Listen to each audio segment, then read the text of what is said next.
Emily Carter was late, and not just by a few minutes. Today was the most important day of her life, the day of her dream job interview.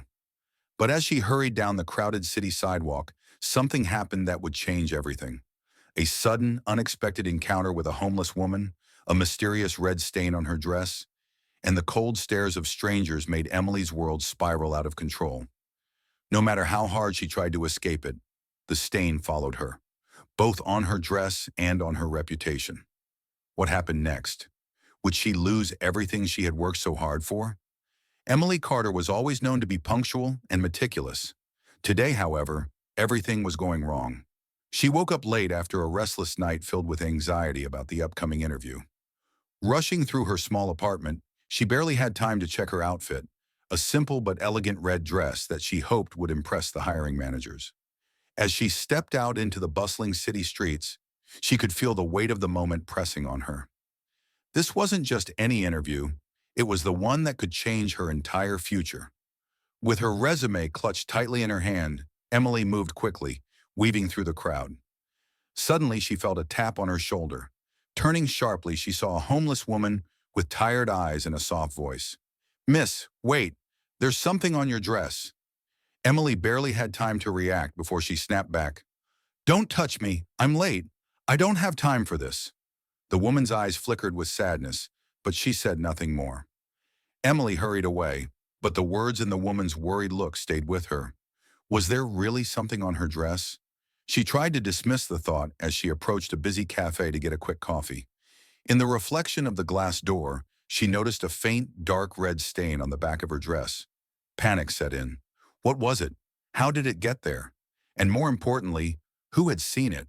She quickly tried to wipe it off with a napkin, but it only smeared more. The stain was stubborn and obvious, and now her nerves began to unravel. As she continued walking to the interview building, every glance from strangers felt like a judgment. The blood-like mark on her dress was more than just a stain. It was a mark that followed her, turning the hopes of a new beginning into a looming disaster. Emily walked into the office building, still feeling the sting of the earlier encounter. She tried to shake off the embarrassment and focus on the opportunity ahead. At the front desk, the receptionist gave her a polite smile but hesitated. Miss, there seems to be blood on the back of your dress," she said softly. Emily snapped, "Why does everyone keep saying that today? I checked this morning. I'm very detail-oriented. You're all just distracting me." The receptionist looked taken aback and said nothing more. Emily took a deep breath and entered the conference room. To her shock, the man who had tried to help her on the street was sitting across the table. Daniel, the hiring manager. Her face turned pale, but she forced a cold smile. "So it's you, the guy who tried to touch me earlier," she said accusingly. Daniel shook his head calmly. "I wasn't touching you. I was trying to warn you. I even took a photo to prove it." He set his phone on the table, showing the image of the red stain on her dress. But the stain on her character was more obvious. Daniel looked her in the eye and said, "This interview isn't about intelligence alone. We value kindness and respect above all. The way you treated every person today tells me everything I need to know." He closed the folder. "You're disqualified. Skills can be taught. Character cannot." Emily's dream slipped away in that moment, not because of the stain on her dress, but because of the stain on her behavior. Kindness is the true measure of a person's character.